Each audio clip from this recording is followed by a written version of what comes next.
Namo tassa bhagavato arahato samma sambuddhassa.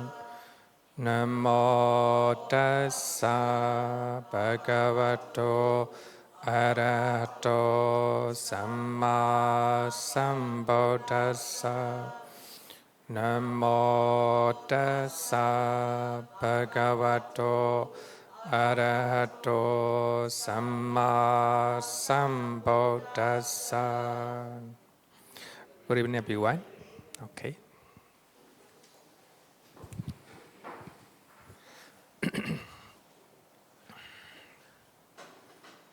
Okay, so we are studying Paticcasamuppada.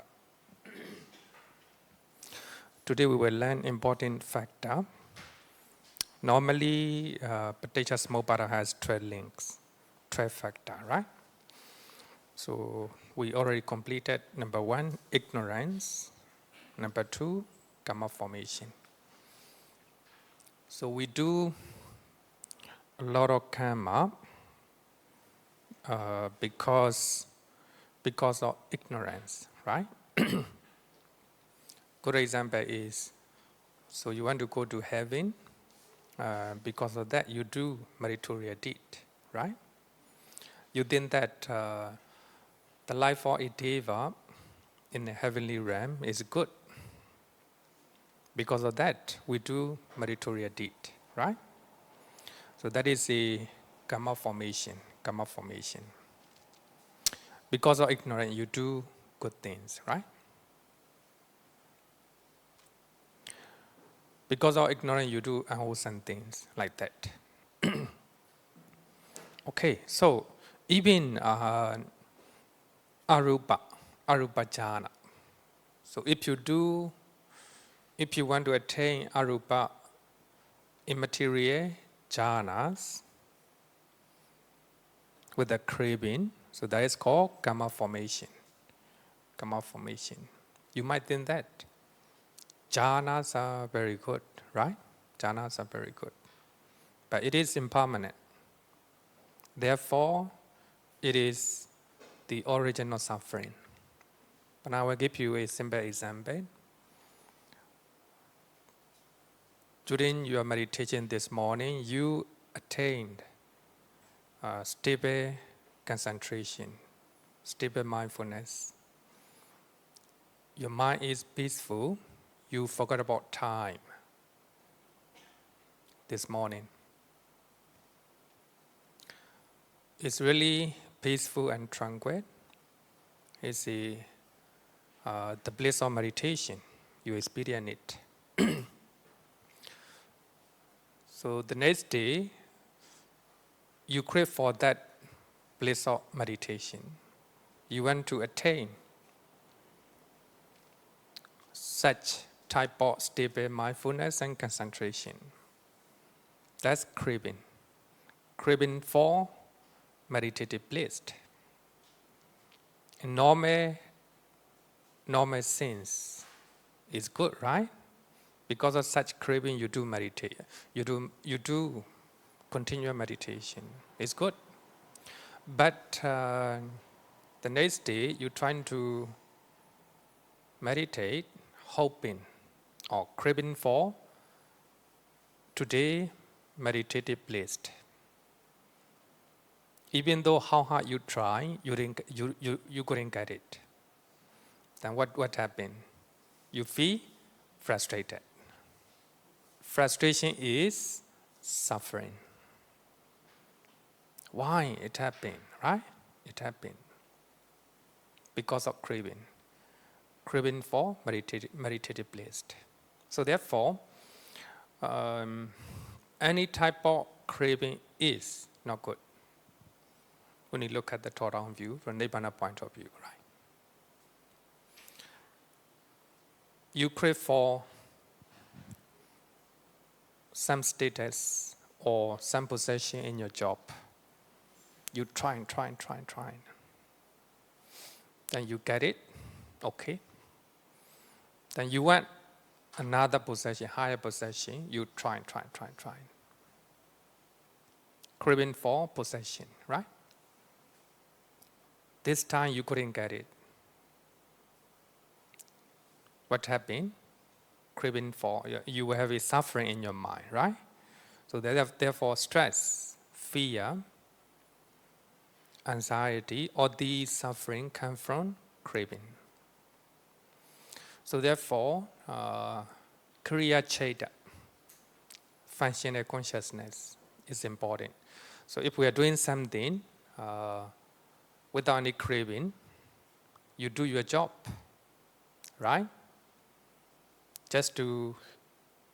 You do your job just to help your family, just to spend for your children, for education, right? Then there will be no much suffering in your life, right? Much suffering in your life. So therefore, craving together with ignorance is the cause of suffering. So we saw the dependent origination talk about the original suffering as well as the cessational suffering. So today we'll talk about consciousness, vijnana.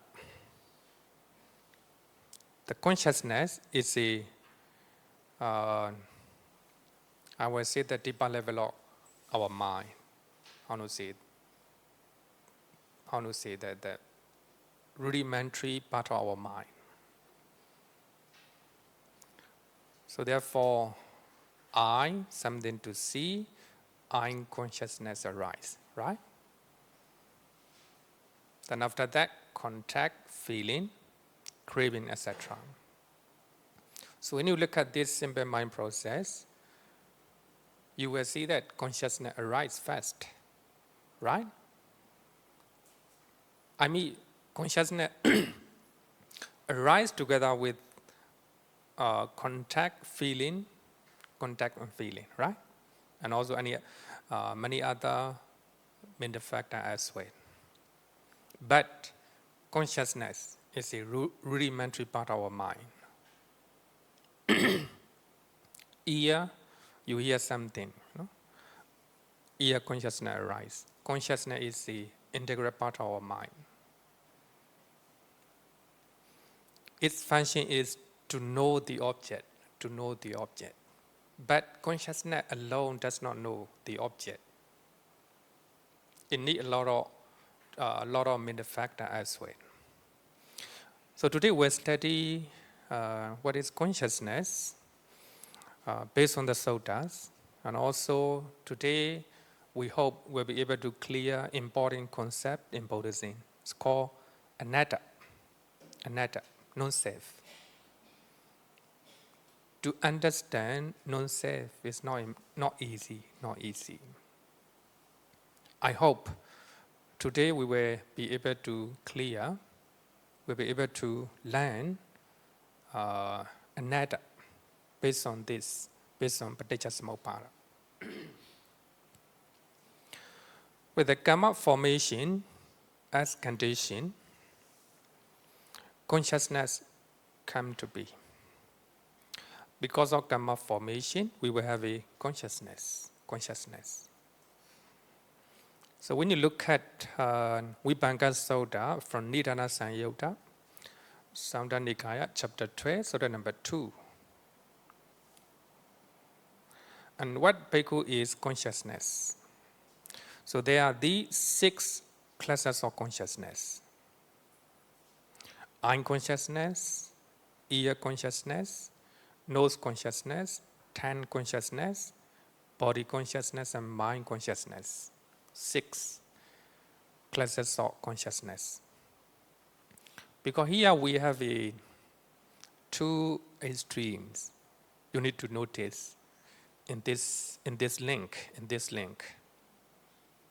Some people think that consciousness here is just a rebirth linking consciousness. Some people think. By looking at Visuddhimagga, by looking at Abhidhamma Sankara. This is also another extreme. But here you can see that, right?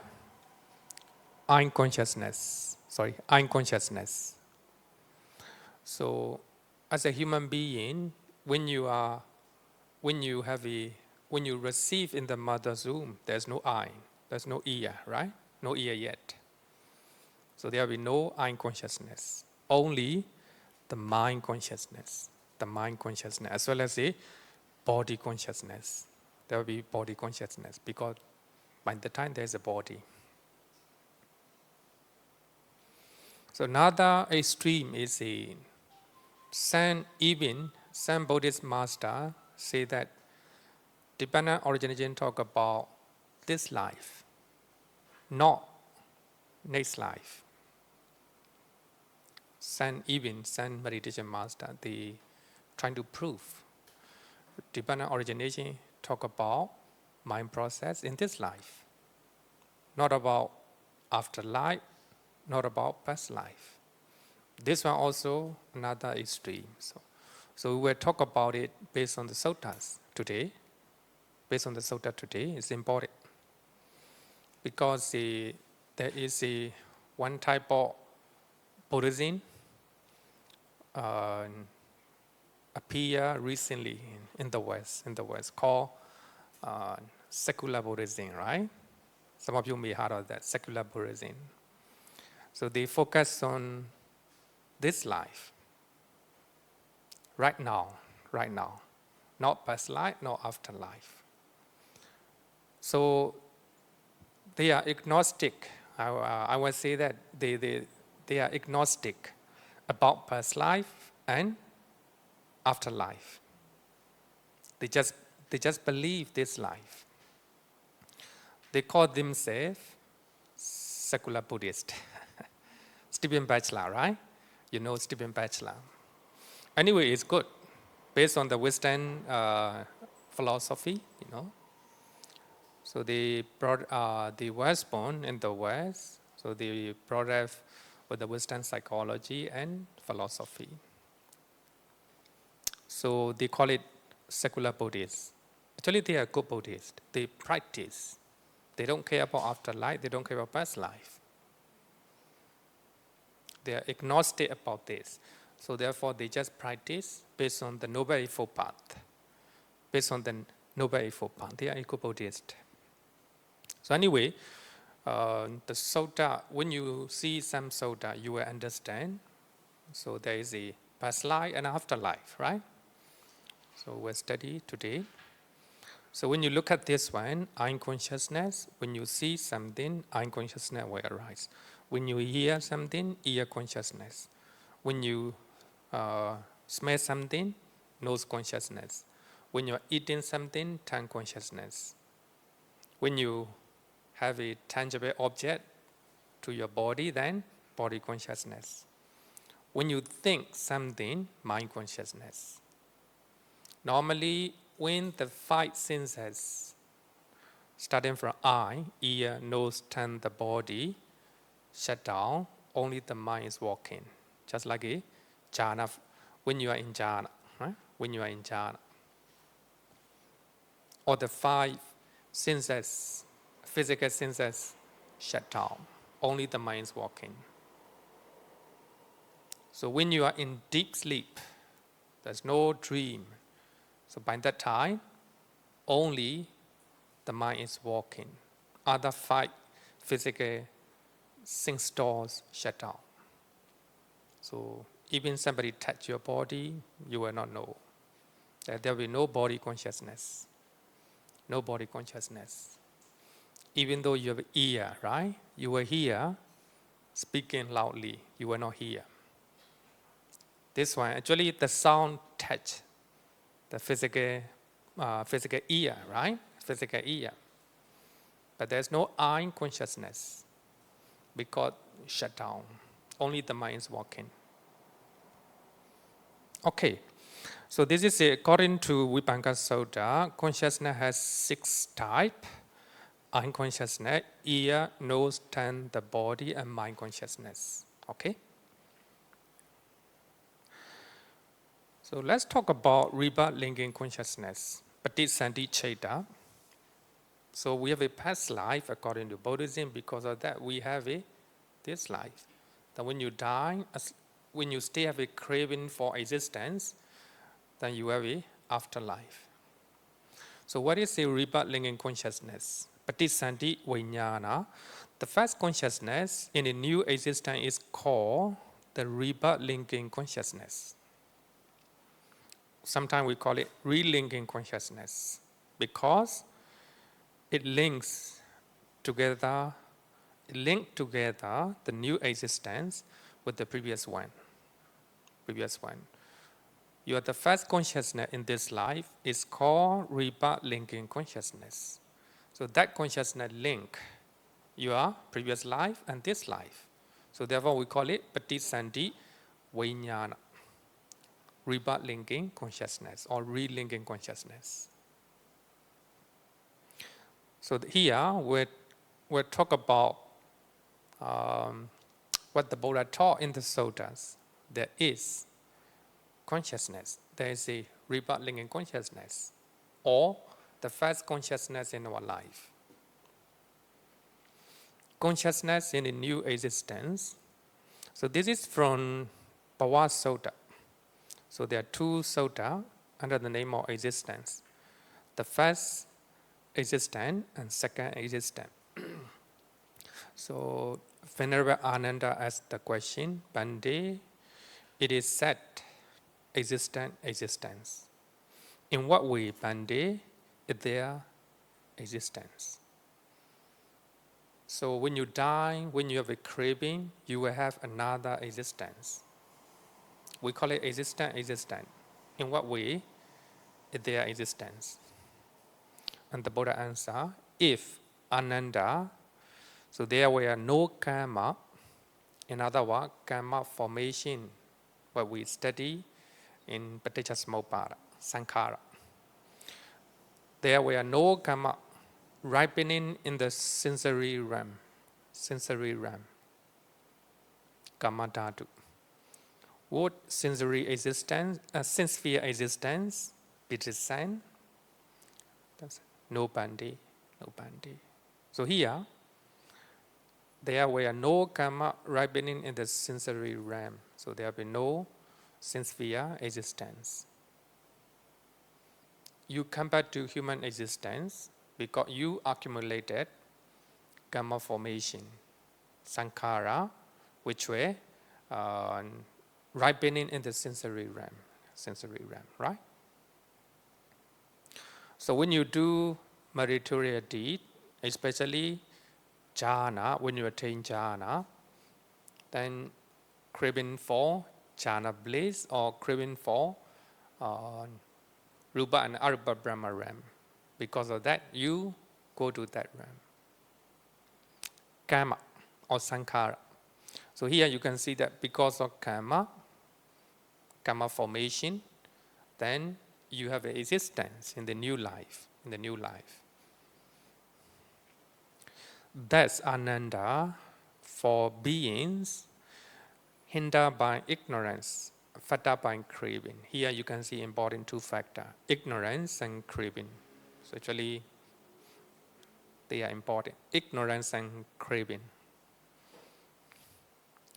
Karma is the feed. So when you talk about karma, you can visualize there is the feed, kitten. Consciousness is the seed. There is the feed to grow the plant. You visualize in your mind. The karma formations are similar to the feed. Consciousness is the seed. If there is no ground or if there is no field, you cannot grow the seed, right? You cannot grow the seed. Craving the moisture. Craving is similar to the moisture. Without craving, the seed cannot grow. Craving for human existence. Craving for sensory realm. It's a kind of moisture. For consciousness to be established in an inferior realm, hinadadu. The consciousness, it talk about the first consciousness in a new life. In other words, rebirth linking consciousness. To be established in an inferior realm. Inferior realm is sense-sphere realm. Sense-sphere realm. In this way, there is the protection of renewed existence in the future. In the future. So here, the inferior realm is sense-sphere realm. The middling realm, or middling, right? Middling realm, Majjhima Dhatu, is the fine material realm. And the superior realm is the immaterial realm. Immaterial realm, Arupa Brahma, Arupa Loka, Arupa Loka. Sorry, it should be Arupa Dhatu. Arupa Dhatu here, I mistakenly Loka. Because in Theravada Abhidhamma, we use Loka. Kama Loka, Rupa Loka, Arupa Loka. In Mahayana Buddhism, they use Dhatu. Kama Dhatu, Rupa Dhatu, Arupa Dhatu. They are the same, they are the same. Just for knowledge. So in this sense, I think Mahayana Abhidhamma is closer to Pali Canon. Sometimes, in Mahayana Abhidhamma close to Pali Canon, in the original text. So they use Kama Dhatu. When I look at Mahayana Abhidhamma, Kama Dhatu, wow, this is that can be found in the Sutta, right? In the Suttas. So when we talk about in-between state, right? In-between state. So there is the in-between state between two life. Mahayana believe there is a 49 days, right? Like that. And when you look at the Pali, Theravada do not accept it. Theravada believe that as soon as you die, you will have a rebirth in a new existence right away, right away. So there's no in-between state between two life. But when we study the Suttas, there is, the Buddha talk about it. Idam wa, huram wa, ubaya mandari wa. Idam means in this life. Huram means next life. Ubaya mandari wa means between two states. There is life between two. But it is very rare. It's actually very rare. I always say that only less than 1%. Less than 1%. Maybe 99.99% right away. When we die, we will have a new. Our consciousness will establish in a new existence right away. When you become a ghost in your house after you die, the life of a ghost is another existence, right? One existence, right away, right away.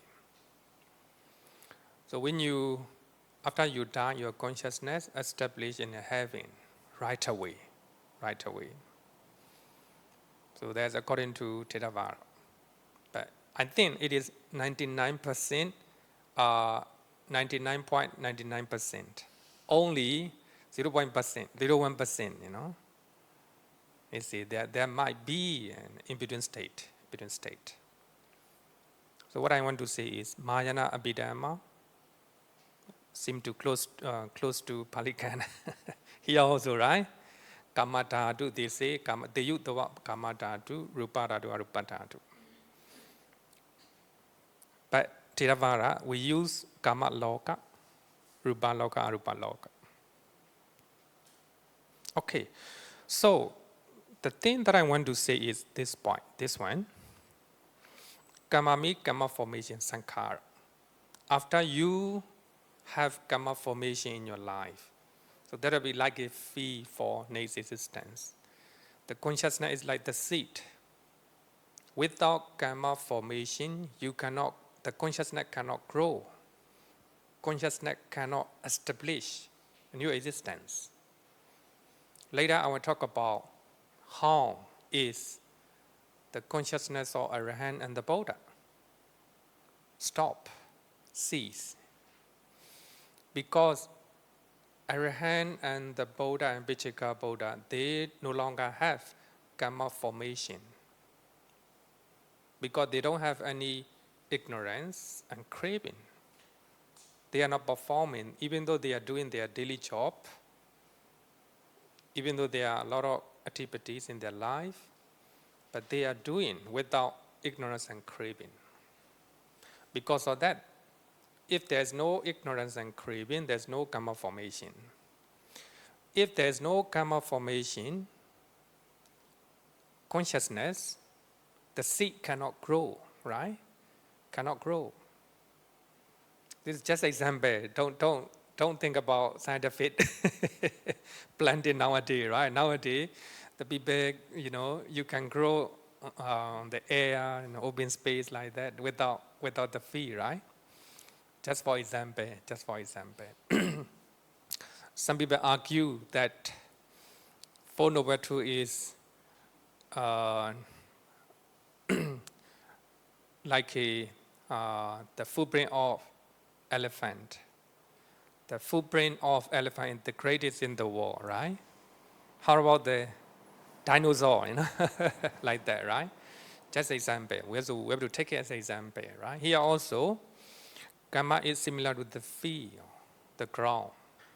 So without the ground, without the field, the seed cannot grow, like that. So the consciousness of Arahant and the Buddha, as soon as they die, then their consciousness disappear. So their consciousness will not grow in the new existence because no ignorance, no karma formation. Because of that, so their consciousness cannot establish anywhere. So later I will talk about it. So here, craving is like the moisture, like a water, right? Like a water. It's one of the important factor to plant, for the plant. So when you look at this soda, consciousness here talk about rebirth linking consciousness, the first consciousness in our life. So our consciousness can grow in three type of realm. The inferior realm, sense sphere realm. We have 11 sense sphere realm. The middling realm. So let's talk about 5 material realm. So we have 65 material realm. The superior realm. Talk about the immaterial realm, arupa. We have 4 arupa realm. So altogether 31 planes of existence. So here, when we talk about existence, because of ignorance and craving, we create karma formation. Because of karma formation, we will have a consciousness, right? Consciousness. Okay, any question? Up to now? I have a question here. Please use microphone because for the benefit of... Hi. My question is, which realm are we in now? Oh, we are in the human realm, in the sense sphere realm. So it's the inferior. This one, inferior realm. So there are two other realms, the middling and superior realm. So actually, human realm is the inferior. Yeah. So when you want to know, then we will have a introduction to Buddhism, stay taking place, right? So we have a introduction to Buddhism. So they talk about 31 planes of existence, right? Okay. But they can ask. Okay. The consciousness here in this context is... Sorry? Consciousness. Yeah, the consciousness here in this context is related to the Patisandhi Vijnana only, right? Bande? Yeah, in this context, it talk about right. Patisandhi Vijnana. Right. Because I'm confused with the in the Abhidhamma mind process, then from the consciousness fasa, then after that go down, then Javana, then that's where the karma is created, right? Sorry, in Abhidhamma? In the Abhidhamma mind processes, okay. From the eye contact, consciousness, fasa, then after that it will come to at one stage Javana. That's where the karma is formed, right? Yeah, right. So it's like on the other way around. Consciousness is causing the karma. So in this case, it's a Patisandhi. So it is the other way around, right? But when we talk about unconsciousness, right? You refer to unconsciousness. Unconsciousness, then there will be, we call it mind door open, unconsciousness, receiving, etc., right? Receiving, etc. But sometimes we cannot equate two methods, you know. We cannot equate two methods. Sometimes Bhavanga Chaita, Bhavanga is a kind of consciousness. Bhavanga is a kind of consciousness. So after Bhavanga, then the door open. Since, what is it? 5 sense door, right? 5 sense door. Or advertent. Door, how to say? Sometimes I forgot. I also forgot. 5 door advertence. 5 door advertence. The door open. All these are consciousness. Up to unconsciousness. So because of that, receiving, maybe it talk about fasa. You know, receiving conscious, investigating maybe in the up to feeling like that. So therefore, sometimes we cannot equate two methods, sometimes, right? So here maybe I have to say that all these complicated mind process, cognitive process in Abhidhamma, not taught by the Buddha. It is the further development of the ancient senior monks. I will say that. But of course, they created those cognitive process based on what the Buddha taught, the method what the Buddha taught. So therefore, I say that dependent origination is a kind of mind process, right? Mind process. This is another type of mind process. Okay, more question? Okay, no question, then let's continue to learn another sutta, Moliya Phaguna Sutta. So I just want to show there is rebirth linking consciousness. I just want to show, sometimes dependent origination talk about past life, afterlife, and this life, right? So when we study Visuddhimagga, it explains the moral law of 3 life, right? 3 life. Past life, this life, and afterlife. It explained. Of course, within this life, we will have a lot of dependent origination as well. When you see something, unconsciousness. Because of that, phasa, vedana, contact, feeling, craving. This is also dependent origination, another type of dependent origination, right? So dependent origination means dependent on something arises. We talk about cause and effect. But of course, 12 link, what we are studying right now, is the complete form.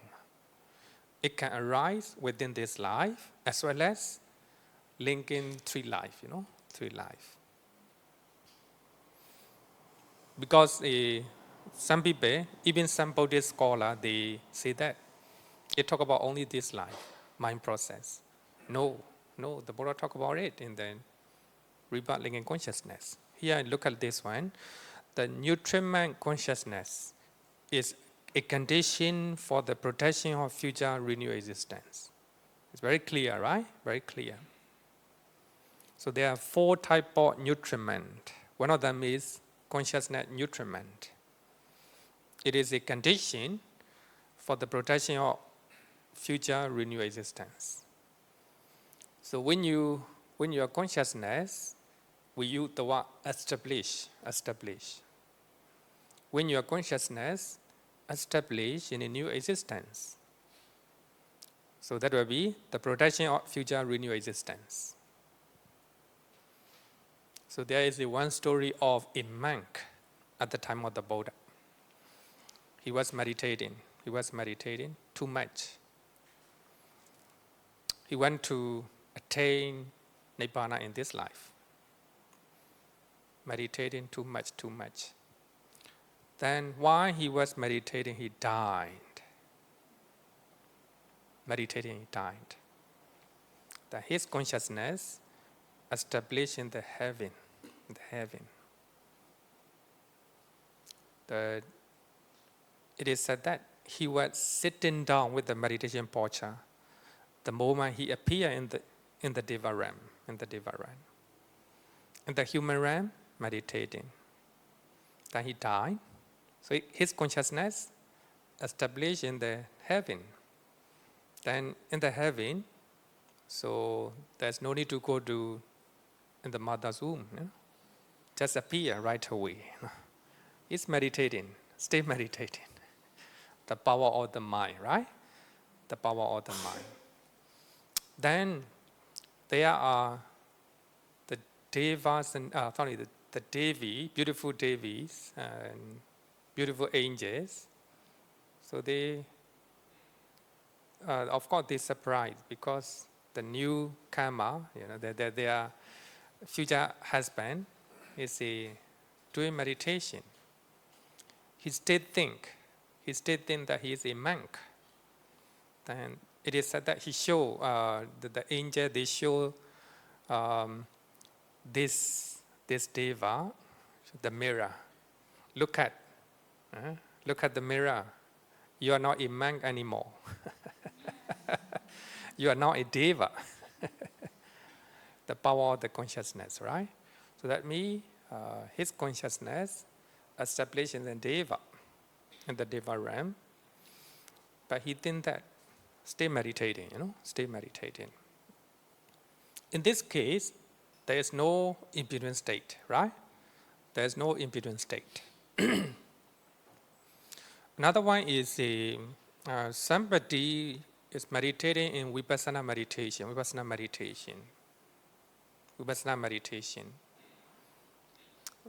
Practicing vipassana meditation, then died. Then his consciousness, haven't established in a new existence yet, but his mind is still working, meditating. Then halfway between two life, he became non-returner. Then after he became non-returner, his consciousness established in a new existence in the Brahma realm. So they are such anagami, non-returner, stated in the Pali Canon. So when you look at this, in-between state is very short, right? Very short. But before his consciousness reached to new existence in the Brahma realm, he became an arahant. Non-returner. So therefore, the consciousness is very powerful. The most powerful. Right? Okay, so here, consciousness nutriment is a condition. In other words, consciousness is a condition. In other words, rebirth linking consciousness is a condition for the protection of future renewed existence. When that which has come into being exists, the 6 sin species come to be. 6 sin species, salayarana, come to be. So when you look at this sutta, after consciousness, there is no nama rupa. You can notice that. After consciousness, you will have a 6 sin species. So there is no nama rupa, in this sutta. You notice? One factor between 2 is missing. So it doesn't mean this discourse is wrong. It doesn't mean it's not wrong. The Buddha omit nama rupa. So therefore, there will be only 11 factors in this sutta. Some sutta only 10 factors. So therefore, we need to know this. When that which has come into being exists, when consciousness exists, the six sense bases come to be. Okay? Just for knowledge, just for knowledge. Another sutta, Mahanidana Sutta. So in that sutta, the Buddha taught to Venerable Ananda. So this is one of the famous sutta as far as dependent origination is concerned. Mahanidana Sutta. Mahanidana means great causation, great causality, great causality. It talk about cause and effect. If consciousness, vijnana, were not to descend into mother's womb, would mentality and materiality, in other words, mind and body, take shape in the womb, So that means rebirth linking consciousness. Rebirth linking consciousness is important factor. So in earlier sutta, the Buddha gave example of the seed, right? The seed. Without the seed, there will be no plant, no tree. So that means if the consciousness were not to descend into the mother's womb, would mentality, materiality take shape in the womb, So that means the consciousness of Arahant and the Buddha were not descend to any other place, because no craving, no ignorance. In that way, their consciousness were, after they die, the consciousness will disappear. Right? Certainly not, Venerable Sa. Venerable Ananda answer. So that means if there's no consciousness, there will be no descent of mind and matter into mother's womb.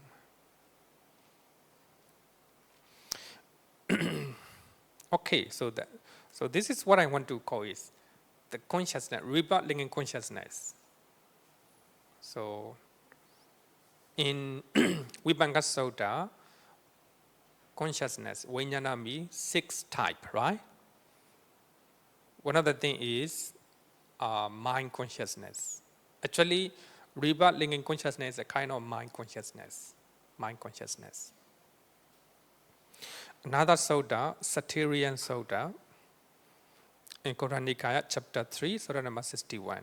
So this is one of the famous sutta that we already learned when you talk about karma, right? When you talk about karma. Consciousness in a new existence. Independent on the 6 elements, the descent of a future embryo occurs. Independent on 6 elements. So what are the 6 elements? The earth element, the water, the fire, the air, the space, and the consciousness. Mind consciousness, one of them. Mind consciousness is one of them. According to Abhidhamma, we will have 89 consciousness, right? 89 consciousness. When the descent takes place, there is mind and body, nama rupa. Because of consciousness, mind and body take shape, right? Take shape. So here I just want to explain there is a rebirth linking consciousness.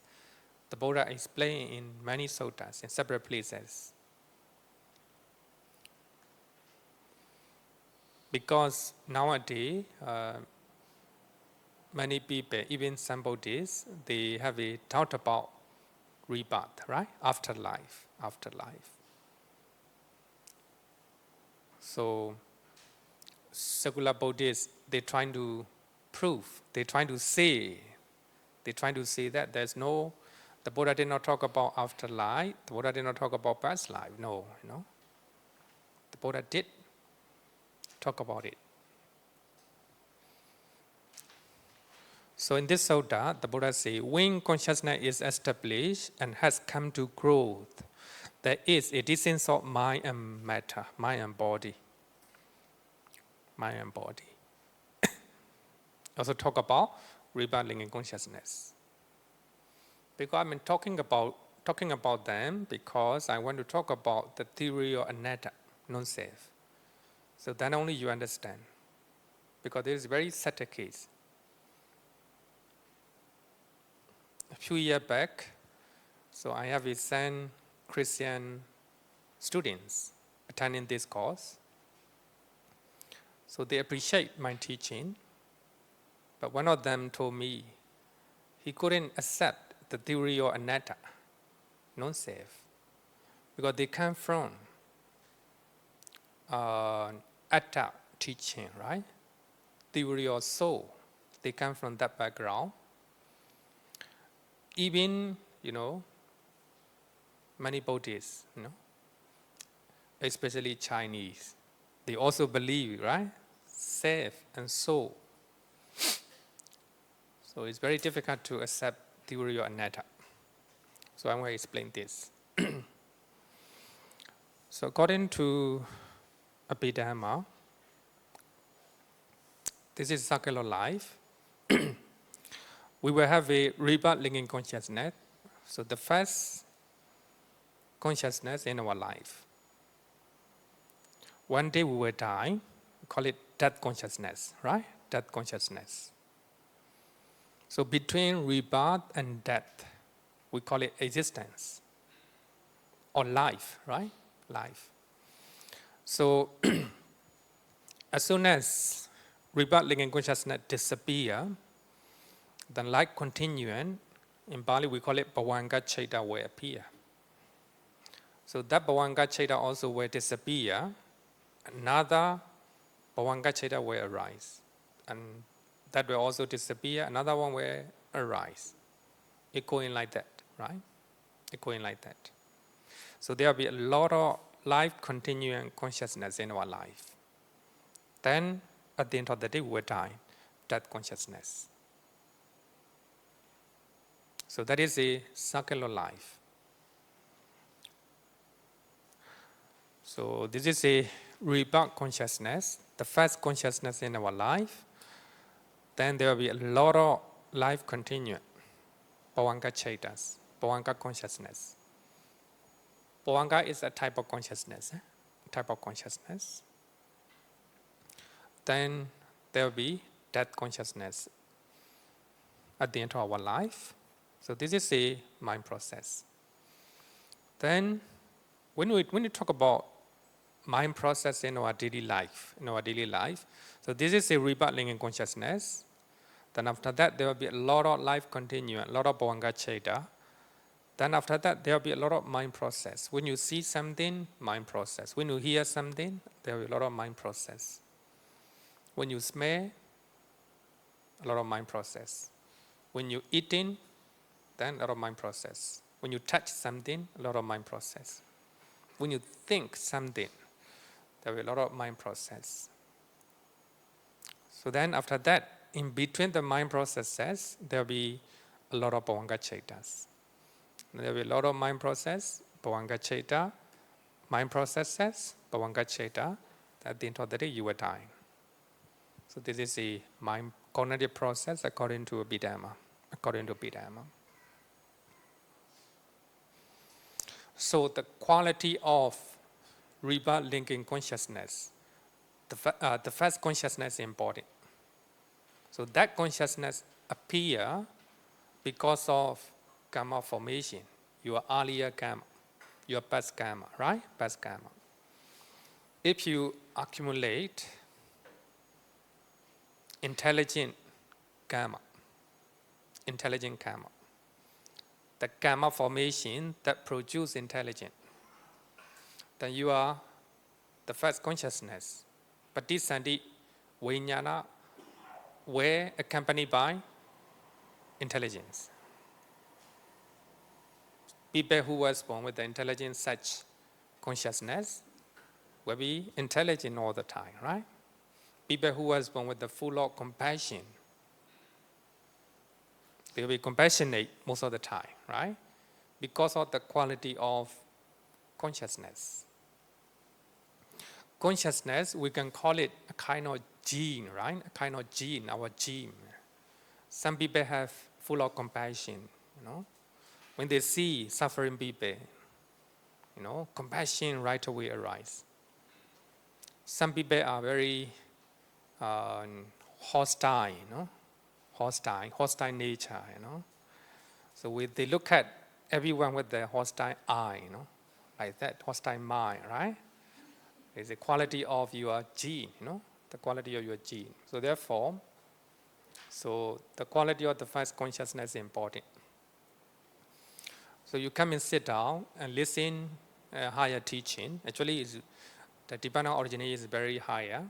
It's a higher teaching, a difficult teaching. You able to grasp the meaning of what the Buddha taught. Then your gene is your consciousness, the first consciousness, accompanied by certain degree of intelligence, right? Intelligent. So therefore, people have a different character and different disposition because of different power of the consciousness, rebirth living consciousness, right?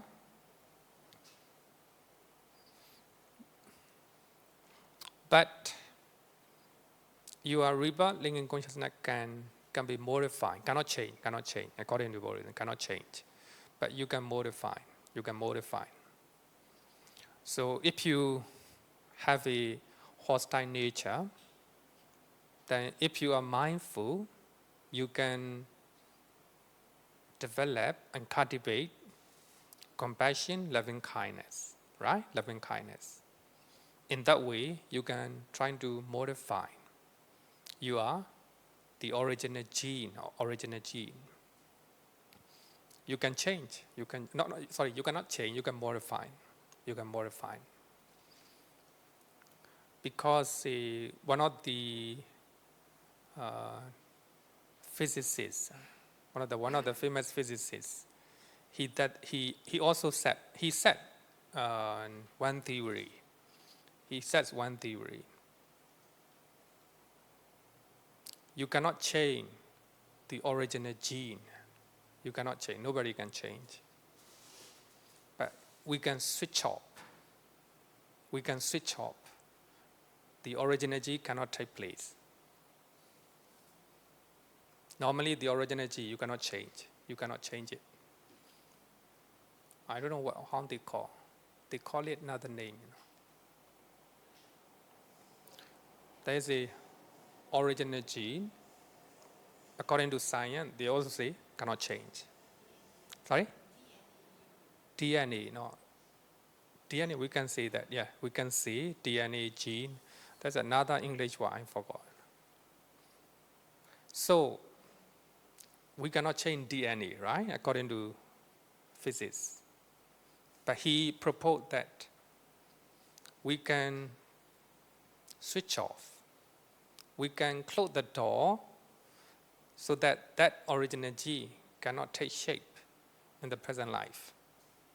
But of course, you cannot do so many times.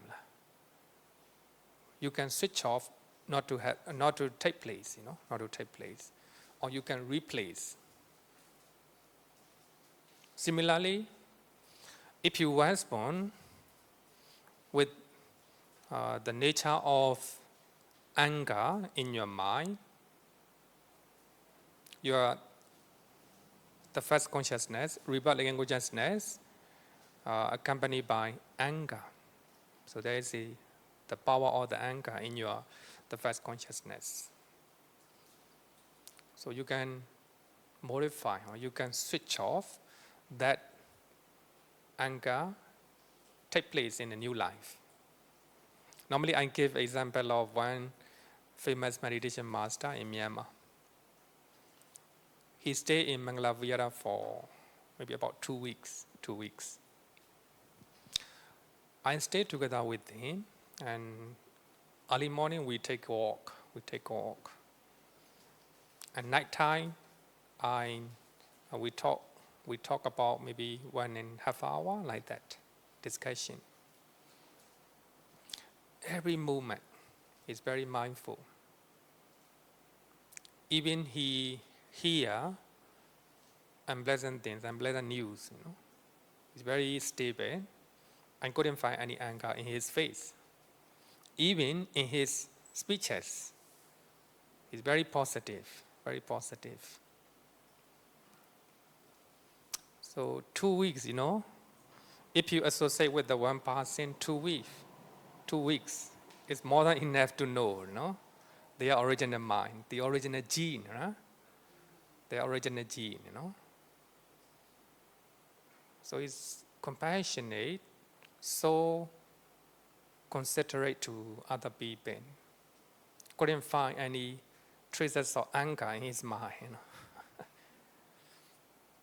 Very kind. So one time he said that when he was young, he used to be angry person. When he was young, he used to be angry person. He does not go along with his parents, his relative. He is a Muslim. His parents are Muslim. He used to, one time he became a Christian. Later he became a Buddhist. Becoming a Buddhist is later stage. So what I want to say, when you look at, the mind not that vulnerable, the original consciousness or the original DNA, we can see that, right? DNA, maybe accompanied by certain degree of anger, hatred. But cannot change, of course, cannot change the original mind, rebelling in consciousness. So that rebelling in consciousness will become life continuum. So life continuum carry characteristics of all the components of rebelling in consciousness. When you were born with an intelligent mind, your Bhavanga Chaita, life continuum also will have that power, that gene. So therefore, what the scientists say, actually when I study about, they call it,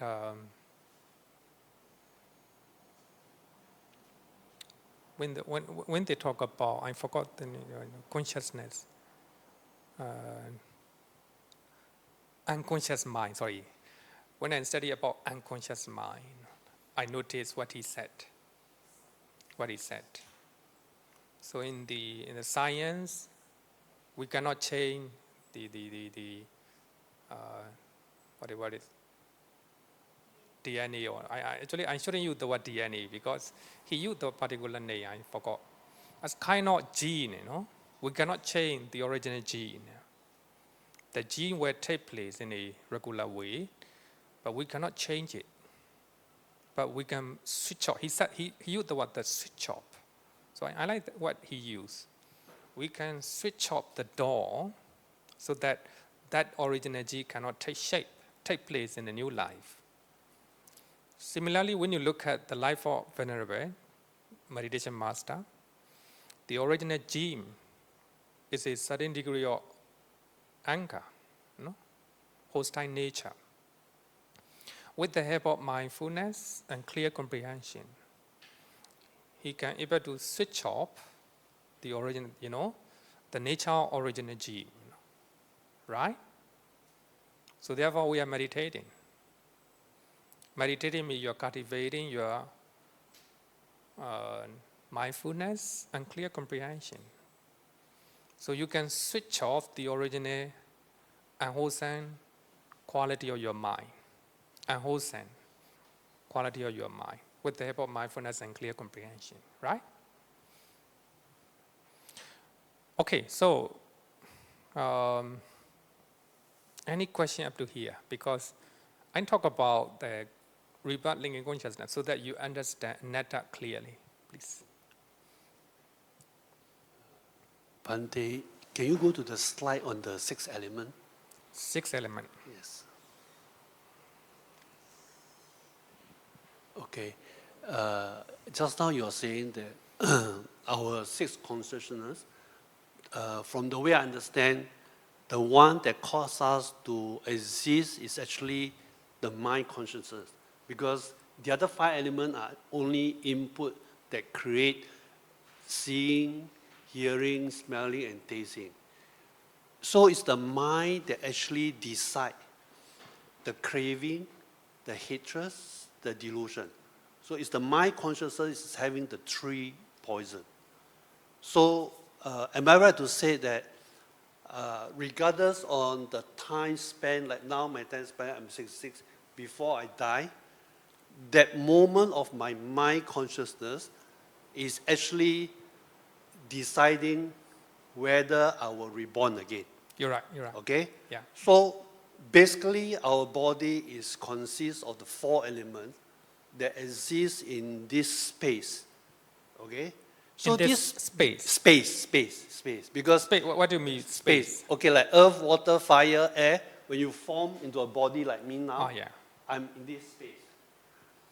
Okay. Okay? So this space actually is just infinite. It is always there, but because of our consciousness, mind, that trigger our existence. The moment we trigger our existence, time exists in the space. So when I appear in this space, my time exists when I'm born to the day I die. And then it triggers again. So in one of your slides, it shows that we are going this way. So in order for us to break away, is at the moment when your consciousness is, that's the reason why we try to learn meditation, so that at the mind of our death, the last minute, our mind should be totally empty. Then the existence will not be there. Because the moment you have one craving, just one little craving, you will come back Not to little, this space. very big craving. Okay. So that's the way I understand from the existence of ourselves. So this is from what I gather. I'm just sharing my thought. Okay, Thank your you. thought. It's very deep. Very, very deep, very deep. But here we need to understand, the Buddha talk about embodied element. So there are 80 elements in Buddhism. But in this Sutta, the Buddha is shown only 6 elements. They are the most important. But here, when we talk about the English word space, it leads to misunderstanding. Because space here is, of course, the space, what you see is a kind of space. But here, space me, in our physical body, so this physical body consists of the cluster of material phenomena, millions and billions of material phenomena consists of. But between those material phenomena, the matters, there is space. Now you see me, a kind of solid form, not like that. So when we analyze our body, there are a lot of, material cluster, cluster of matters. Space, there is space in between two. Otherwise, to see the space in your body is important to understand there is no permanent entity in your body. So therefore, the Buddha take out the word space. Space, what the Buddha want to highlight in this case, is not the space outside, space inside. So you see my body as a solid matter, because you do not understand there are a lot of space in between material cluster of material phenomena, right? So therefore, in meditation, so we have to understand when you have a very deep concentration.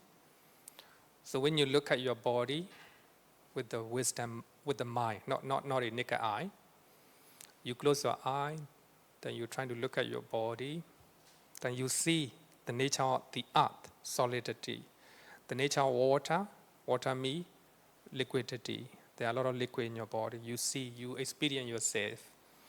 So there are the fire. The fire, it means the hot, heat and cold, right?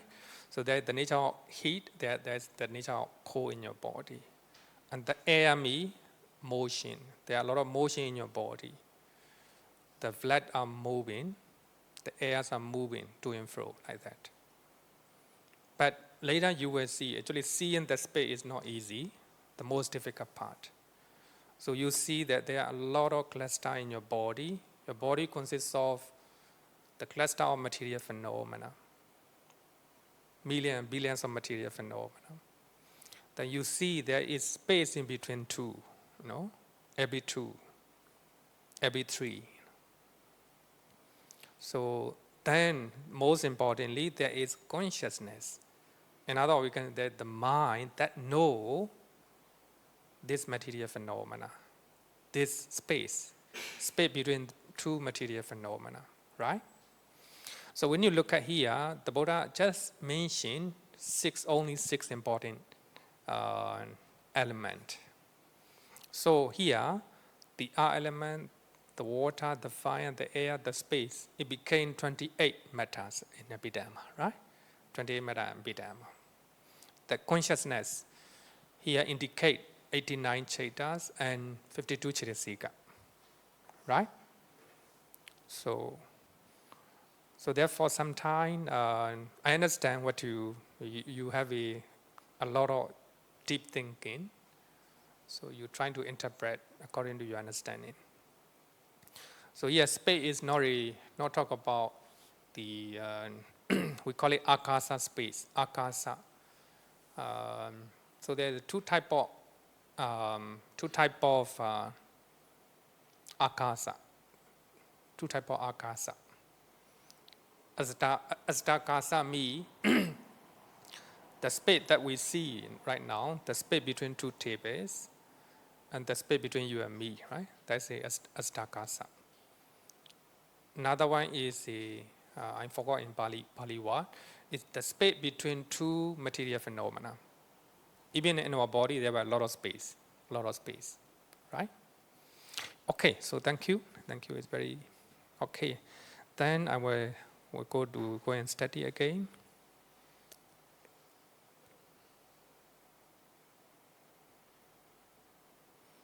So there will be the first consciousness or rebellion consciousness. After that, a lot of bhavanga cheta, then mind process. There are a lot of mind process happening in our life, right? Now, let's talk about theory also. Maybe today we cannot finish. Anyway, we'll continue because this is a very important one. Theory of soul. So we study theory of soul and theory of anatta based on Paticcasamuppada. Maha Taninkaya Sutta, Bhikkhu Sati, the son of a fisherman, and he had a wrong view. Wrong view arose in him. As I understand the Dhamma taught by the Blessed One, the Buddha, it is this same consciousness, same vijnana, that runs and wanders through the rounds of rebirth, not another. There's only one consciousness. He used the word vijnana, consciousness. Vijnana, what we understand, is the mind, right? It is this same consciousness, the same one, not another, that runs and wanders through the rounds of rebirth, samsara, not another. So, when you look at what he said, he talked about theory of soul.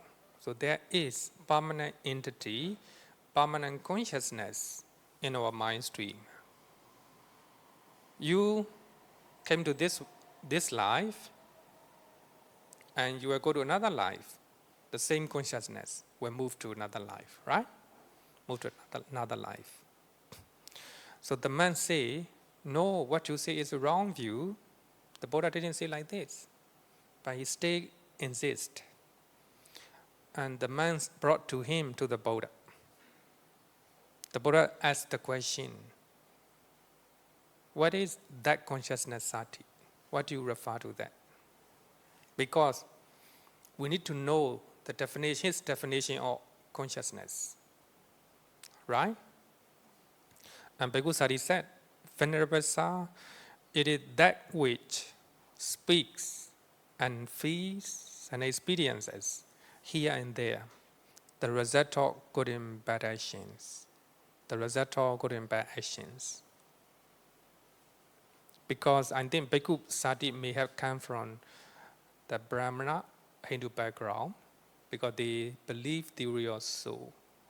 So the same soul, the same mind, go to afterlife. So that same mind or consciousness will go to another life, like that. Kind of theory of soul, right? Theory of soul.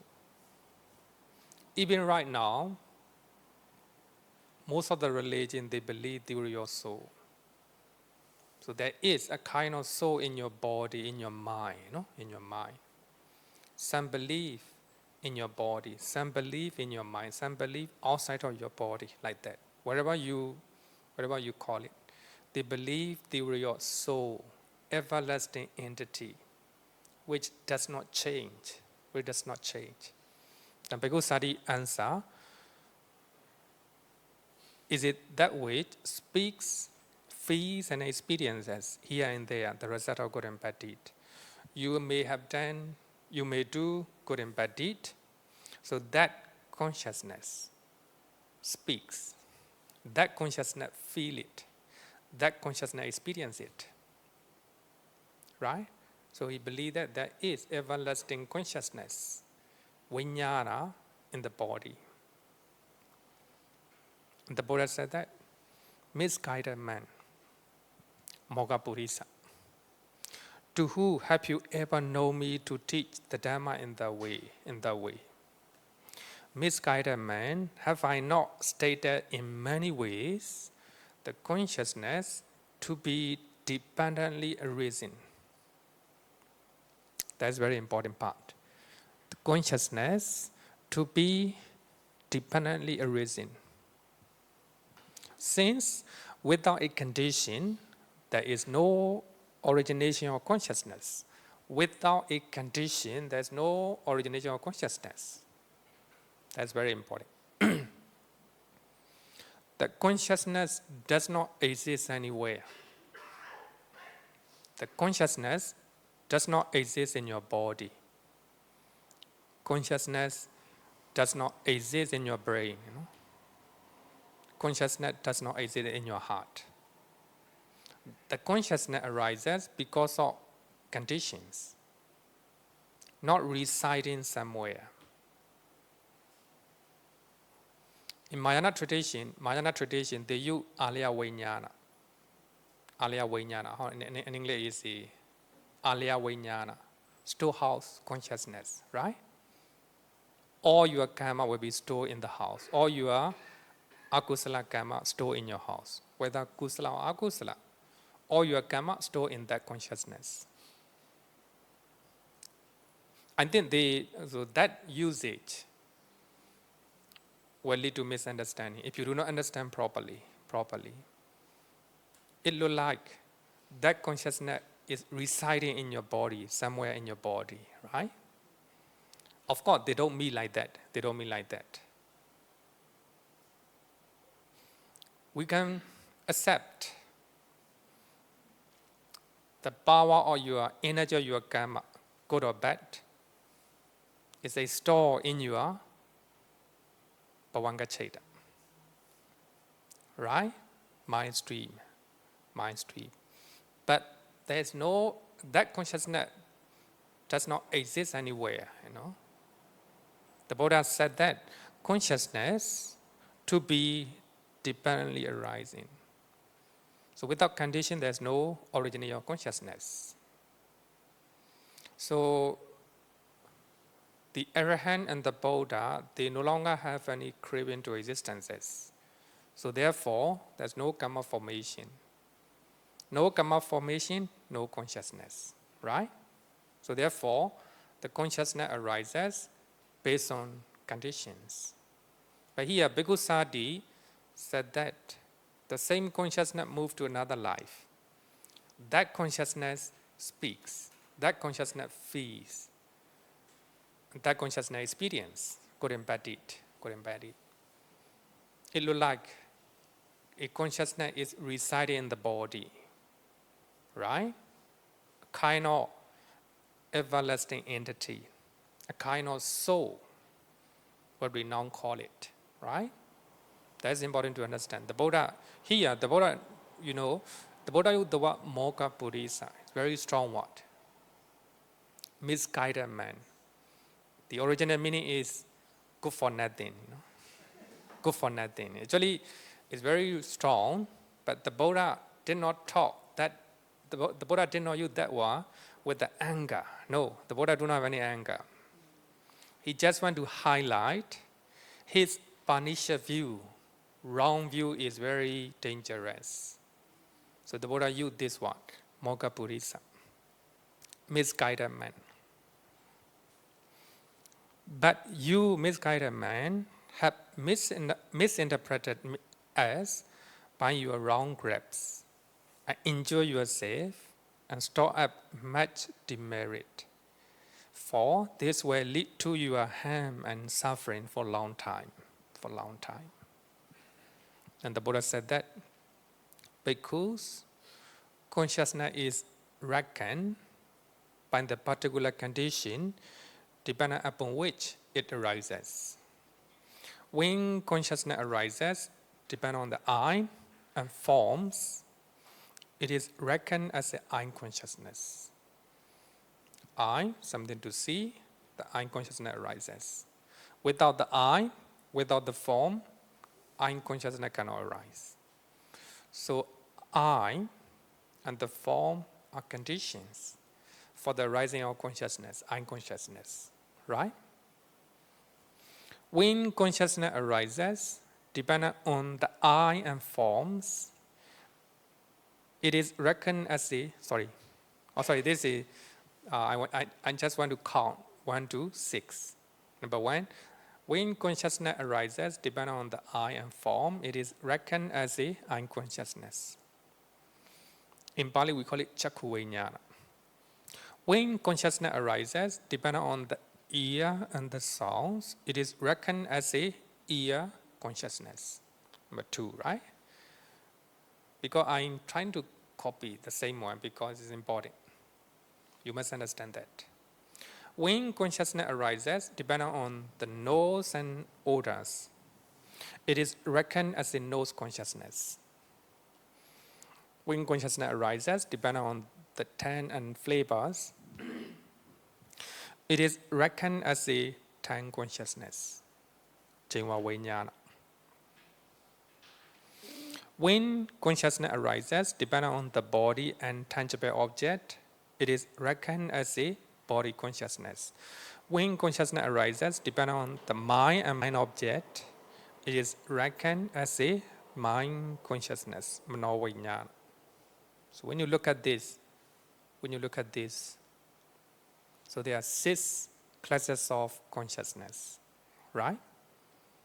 So therefore, when you read the suttas, it's really amazing, Every sutta is linking each other.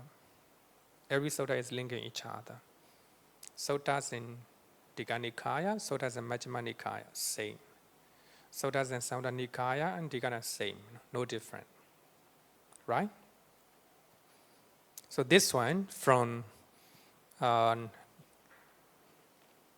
Nikaya. Earlier sutta that I quoted is the Samyutta Nikaya, same, Same.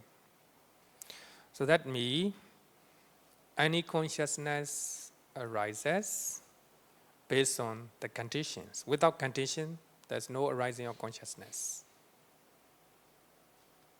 So I will give you, actually this is not what I talk. This is from Visuddhimagga. Where does our mind come from? That's important to understand. That's important psychology in Buddhism. psychology and Buddhism. Where does our mind come from? So if you understand that, you understand theory of soul better. You understand Buddhist theory of non-soul, anatta, right? Non-self. So actually this one is a moral example based on what the Visuddhimagga said.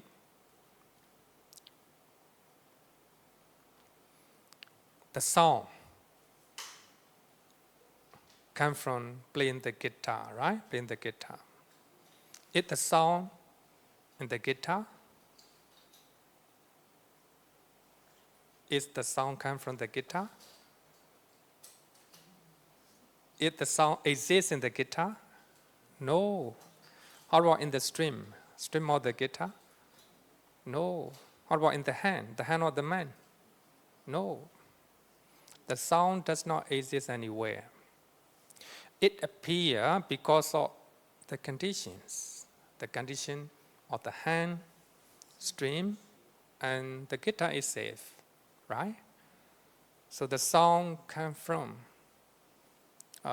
based on the condition. Similarly,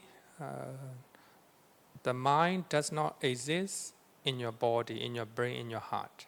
Does not exist anywhere. The mind does not exist outside of your body. No. There's no such a universal soul. No. According to Buddhism, no universal soul. Universe does not have any soul. Only the living being has the mind, no? The mind. So Visuddhimagga said that, where does our mind come from? The sound exists neither in the drum nor in the hand. Actually, Visuddhimagga gave the simile of the drum. So the sound exists neither in the drum nor in the hand. It also does not exist in the space between these two. No in the space. It comes into being due to the causes, the drum, the hand, the beating. Similarly, mind exists neither in the eye nor in the visible object. The consciousness does not exist here. The consciousness does not exist in the form. It also does not exist in the space between these two. No. It comes into being due to the causes, I, visible form, and awareness. Actually, it talks about three important main causes. So that means I consciousness does not exist here. No, not physical body. The I consciousness does not exist in the form as well. It does not exist in between the two.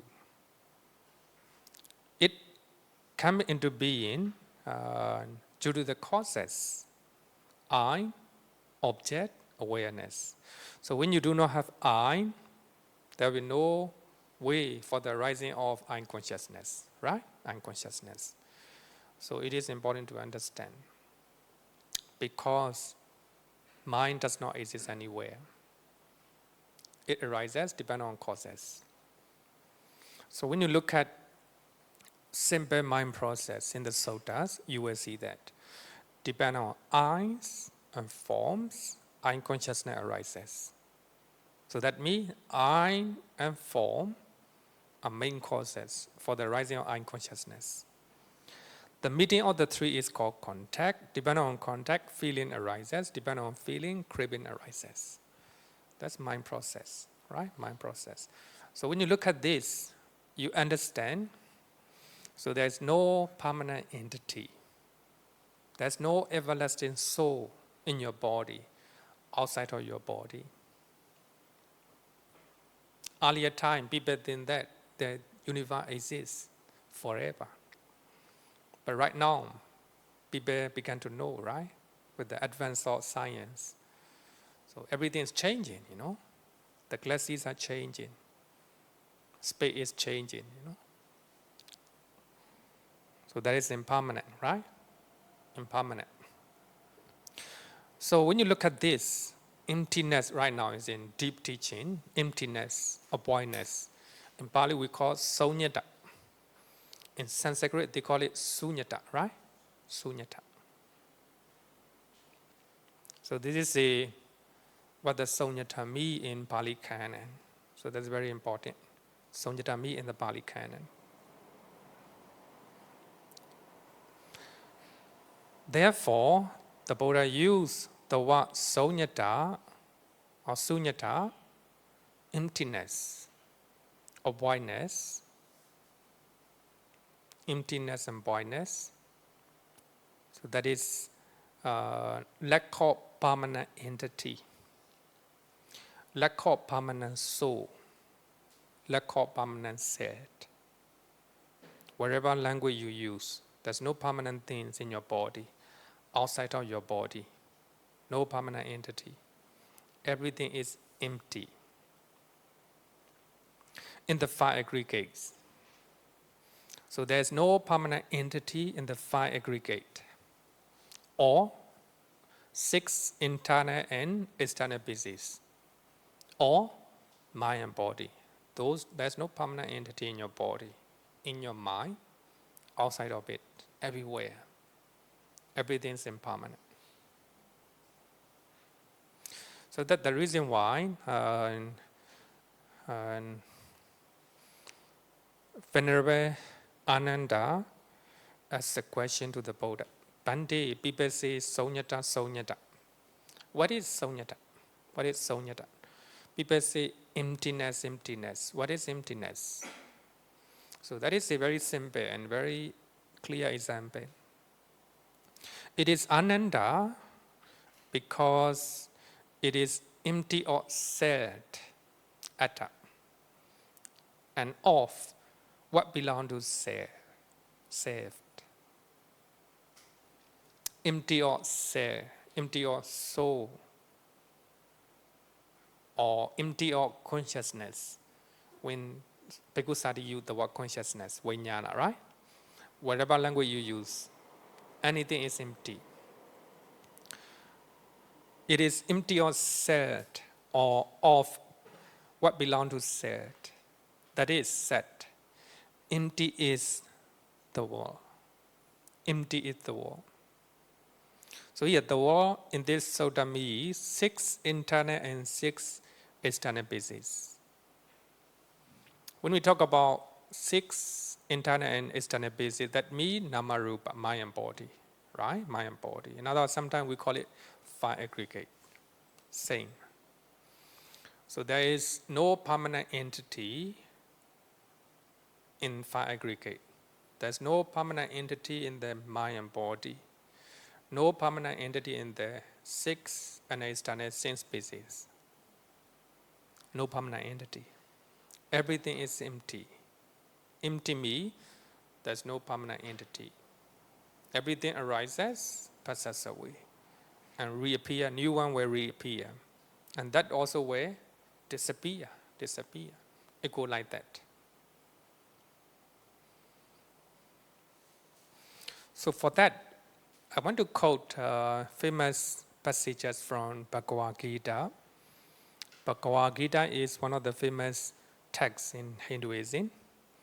So it said that as the embodied soul, maybe I need that. This one I will quote next week, because now what's time is that? Maybe I will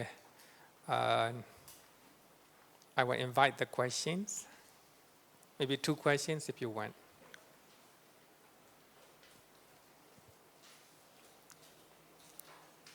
Two questions.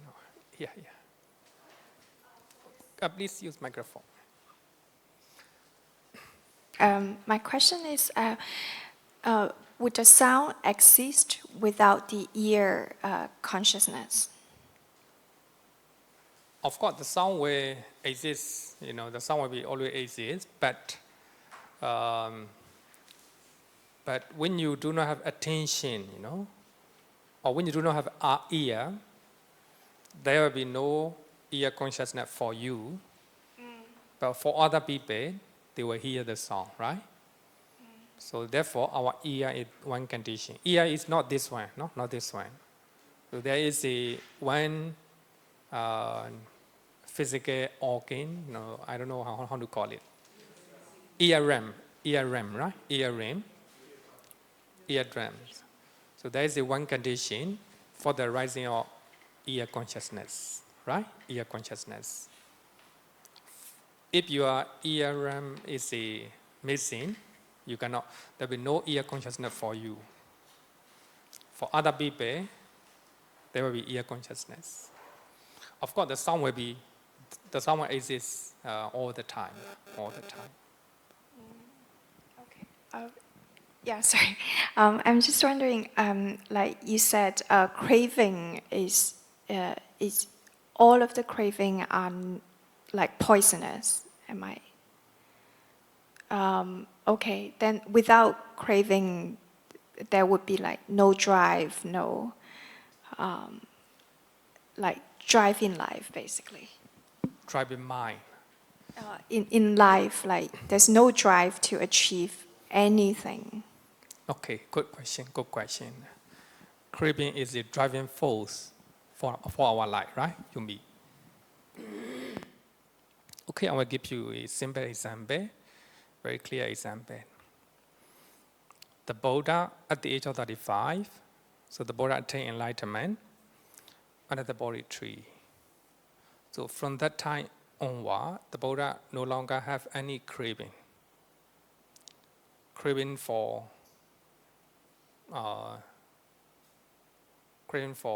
something to see, no craving for him. No craving for to hear, right? No craving at all. But without asking for anything, so the Buddha traveled many places to teach the Dhamma. The Buddha took a long journey just to teach the Dhamma. Not for fame, not for accumulating followers, no. The Buddha do not have any craving for him. The Buddha have a compassion, great compassion, we call it Mahakaruna, great compassion for living beings. Then after listening his teaching, some people may be liberated from mental and physical suffering. So therefore, the Buddha spent 45 years to spread his teaching. Because of that, we are able to teach his teaching and learn his teaching. So that means, at the age of 35, the Buddha no longer have any craving. But the Buddha has great compassion. Great compassion is a driving force for him to spend 45 years, right? The Buddha did not accumulate many fame, followers, no. For the Buddha, no. Followers are not important for him. Fame is not important for him. He has a great compassion, to the living beings. So compassion is a driving force, right? Driving force. Some Singaporean, they went to poor country to help for voluntary job, to do voluntary job. And they go to those countries, of course, a good example is not for, some people may want fame, or maybe some people may have a name, their name to be recorded. But some people, no craving for all these one. They have a compassion to the poor people, underprivileged people, right? They take long journey, and they take a lot of risk, right? To go to those countries. No good facility, no good food for them. but they go there. But the driving force to go to those places is compassion, right? Compassion. So therefore, we need to understand. So there are other driving force other than craving. Okay, so I think time is up. Oh, okay, one more question. Okay, this will be the last question. Okay. Thank you, Bhante. I hope this is short, but you can keep it short. Okay. I actually would like to understand better the concept of anatta. What I hear tonight, because you mentioned it's a very important concept, and what I hear tonight is this anatta is non-self. The main thinking there is that it is because the self is not permanent. Is that correct? Because for example, our consciousness, it depends on conditions, and these conditions can change because they are impermanent. You're right. So therefore, our concept of self, our consciousness are impermanent, they change. Therefore, that's what anatta means.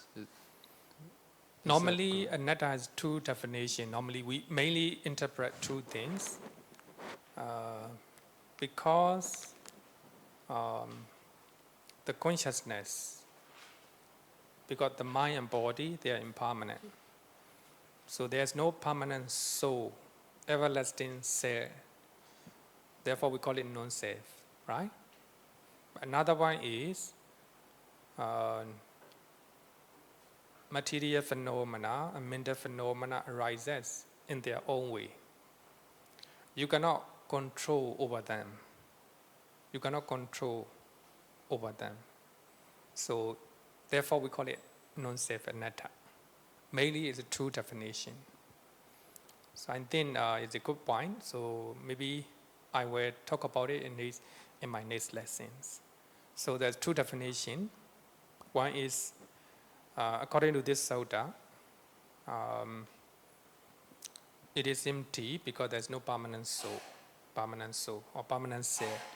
Whatever language you use it, right? So here the language are not important. As far as we understand the teachings of impermanence, right? Then empty here means empty of lasting thing in our mind and our body and outside of our body. Another thing is according to Anatta Lakkhana Sutta, so when you study that sutta, so anatta means you cannot control over your body, your mind. So mental and physical phenomena arises in their own way, in their own nature. So we are not able to control over them. That is what another meaning, right? Okay, so we'll study the teachings of emptiness, the teachings of anatta next week in great detail. Okay.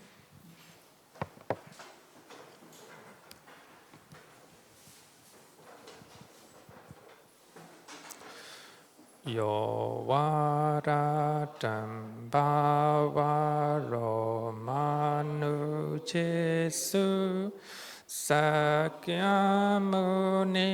bhagavakata kecho paragato bala vidya samangi Tan sukatan saranata mupemi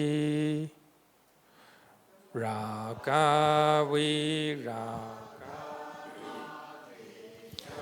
masokan dhamma masangata mapatikulan Madura mimamba gunan suvipatan Dhamma miman saranata mupemi Yat ta cha de nama ha pa la ma hu chatu su su si su purisa yuge su atta cha pogala Dhammadasate Sangame Mansaranatha Mupemi Sadhu, sadhu, sadhu. Good night, everyone.